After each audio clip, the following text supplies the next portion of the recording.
SoCalSabre here. Thanks for stopping by the channel. Today I'm going to be talking about the top 2022 war board games. Now, when I say top, that means the ones that I played, that I owned and I played, and I had the most fun with. I had a degree of fun with all of them, but I didn't have a lot of them this year. Even though I have a lot of the games, you can see up over there parts of the shelving for the war. That's all war board games over there. I'll give you another little look here. Them are all war games. And those two. All my other player games are in 3 other 2x4 calyxes. So you see, I have quite a lot of them, but I didn't get to all of that many this year. And so we're going to I'm going to share a screen here, and we're going to start taking a look at this. When I got back into board gaming, I was primarily war board games because I really enjoy the history of them, especially if I'm playing a board game that actually took place. I normally try to get a book or something to read up on, so and it teaches me something. Plus, it gives me a more thematic experience with the game itself. And as you can see, the title of this one is the Top War Board Games of 2022, owned and played by SoCalSabre. As you see, in that picture there, I used to store the games like that, and then I started storing them on their sides because then it gives me more storage space. When you're a collector, you need more storage space always. So I didn't play a whole lot of them in 2022. And I'll show you the list. Only 10. Why only 10? Well, I get tied up with other things, and board games for the most part, some are not quite like this, take up more time to set up and more time to play than the regular board games. Some of these games are just really take up a lot of time. So I'm not going to, since I only did 10, I'm not going to have any honorable mentions.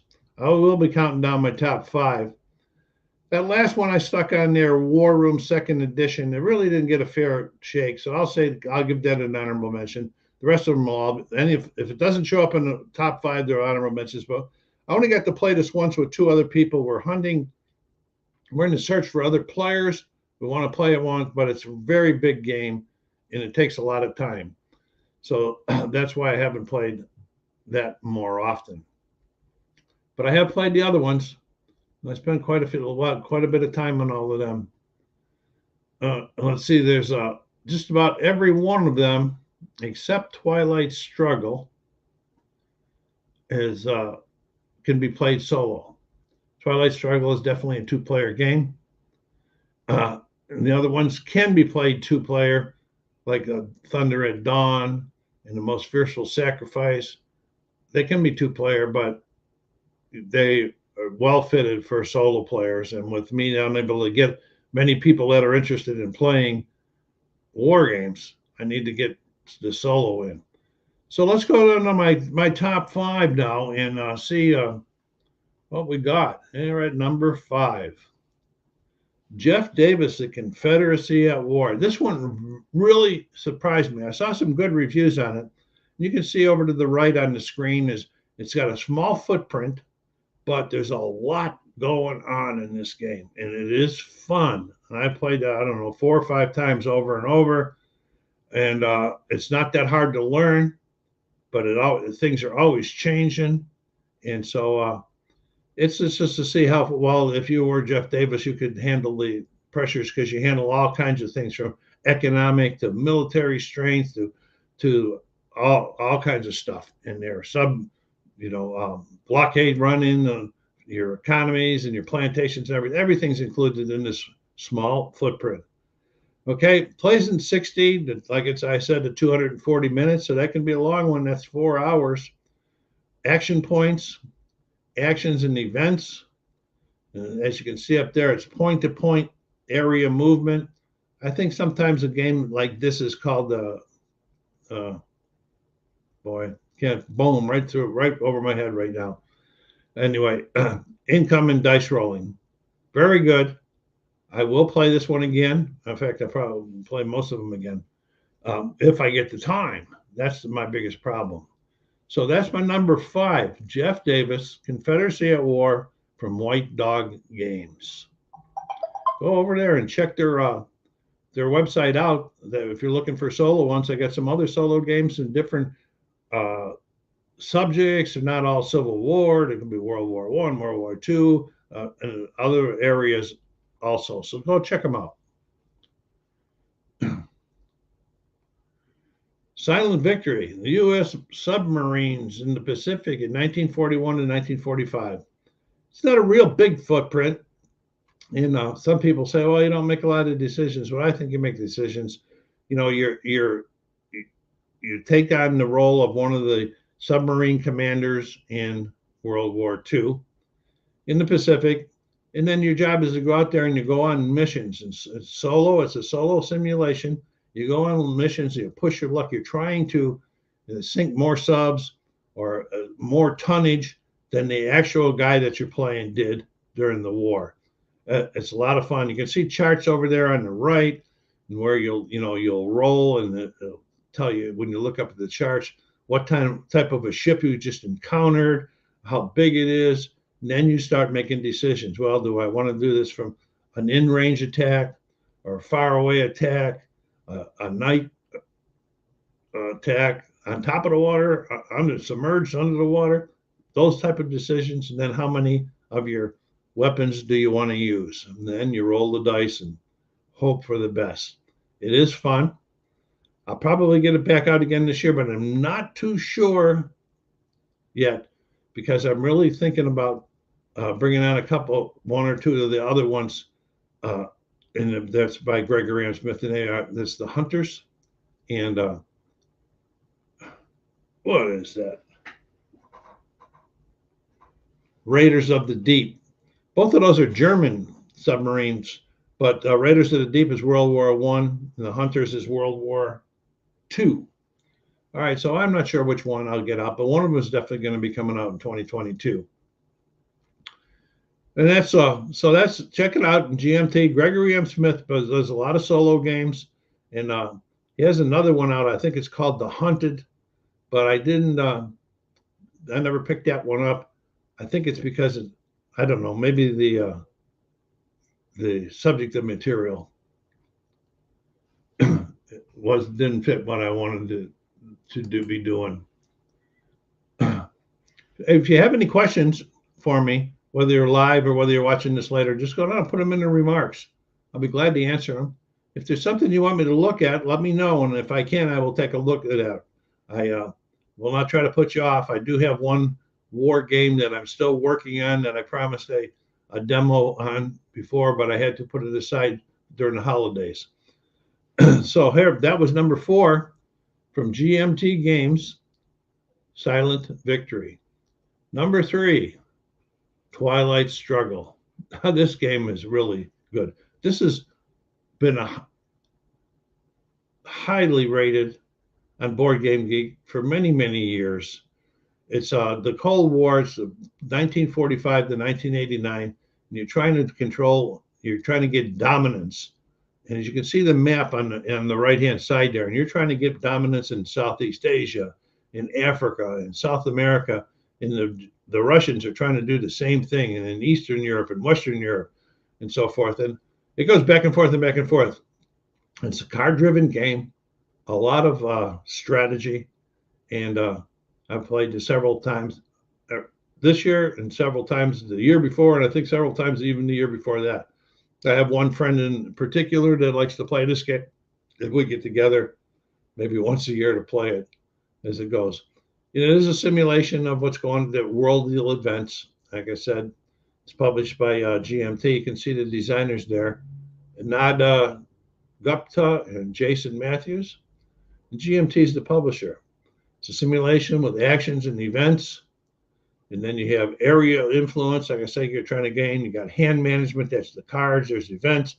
And then there is battle where you'll roll.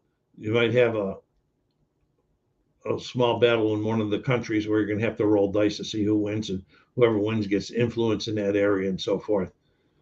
Good game. Not the learning curve is up on this one, higher than the other ones I've already talked about.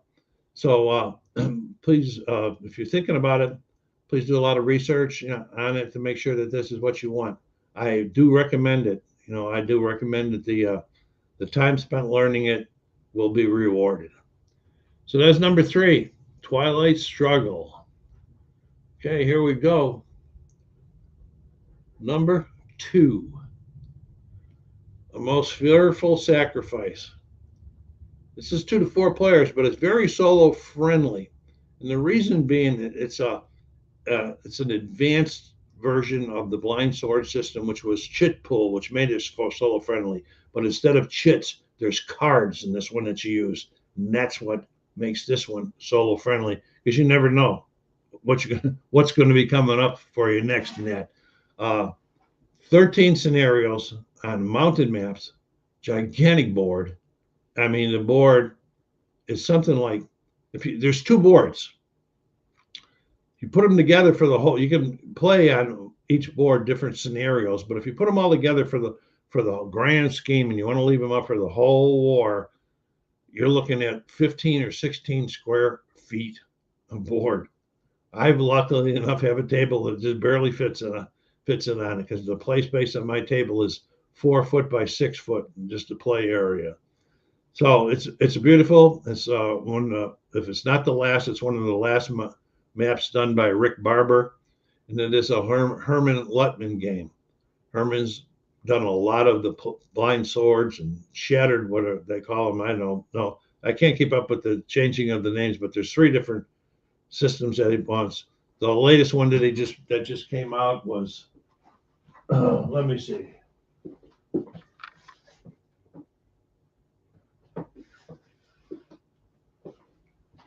Came out as a shattered series game called The Hill of Death. Champion Hill. It's a Civil War game. You can find that on Tiny Battle Publishing. And this was with Flying Pig Games. So go over there, check their websites out. You can find a lot of good games if you're interested in solo games. If you're interested in history, because the designers have taken a lot of time to incorporate the history into these games. So that makes it much more enjoyable on my part anyway, instead of just making things up. Okay, so that's it. So what is number 1? What did I have the most fun with in 2022? This War of Mine. Put it in the board game ones. I also put it in the war ones, because some people say it's war. This is solo. It's 1 to 6. It's a 1 to 6 player cooperative. So I play it solo because I don't have anybody else to play it with. This is actually, you are not fighting a war. You're in a city in middle Europe that's caught up with a war around it. Your food is scarce. Your supplies are scarce. And so you're going out on nights. You look down on the right, you can see the board. There's a whole bunch of cards that go with this board. And there's the house that you're in. And then on the sides on the left side of it, there's downtown. You're going out to different areas at night. And if you run across people, it'll be the wrong people, and you can get shot. And it's a very tough game. I have not beat it yet. I have played this probably 5 or 6 times since I got it several years ago. I'll probably run it again this year too. And over on the left, check that out. Check those minis out. I didn't do that. They're really nice. My friend AJ painted those minis for me on there, and that really, I wish I was a painter, because I have so many minis in other games, but my painting work is terrible. But he did those. Pretty nice job. So it's role playing, and you're trying to survive. That's the whole thing. Action points, events, grid movement around the house, outside, and storytelling. There is a story to it, because you're interacting with other characters that you run into during the game. Not other people, real people, but people in the game, characters in the game that you're running into, and they have their issues, and you got to try to deal with them, and you got to try to deal with the war. a lot of people, not a lot, there are quite a few comments out there saying that this game's too dark to play. I don't believe in that. This is just a game, okay? And that's why I played it. So that was it. And I'll go back real quickly. I'll go back to 5 and we'll look at one last time. 5, Jeff Davis, Confederacy at War, recommended. Well, they're all recommended. Silent Victory, U.S. Submarines in the Pacific, 1941 to 45. Twilight Struggle, the Cold War, 1945-1989. A Most Fearful Sacrifice. This is the 3 days of Gettysburg, 13 scenarios. In This War of Mine, and this is a simulated war that you're in. This is not real, but it feels pretty real when you're playing it. So I hope you people all enjoyed this video. I have one. This is my second one of the 2022 games. I did the board game ones a week or so ago. I did this one. My next and last one for the 2022 games will be my top sports games. So watch for it. Leave me some comments. Go down there and hit the like button. Subscribe if you haven't done so yet, and push all these out into the social media. Let's help keep the channel growing again. Let's get it moving at a little bit better pace. But I thank all of you for your support, new subscribers and old ones. Take care of yourselves. Be kind to each other.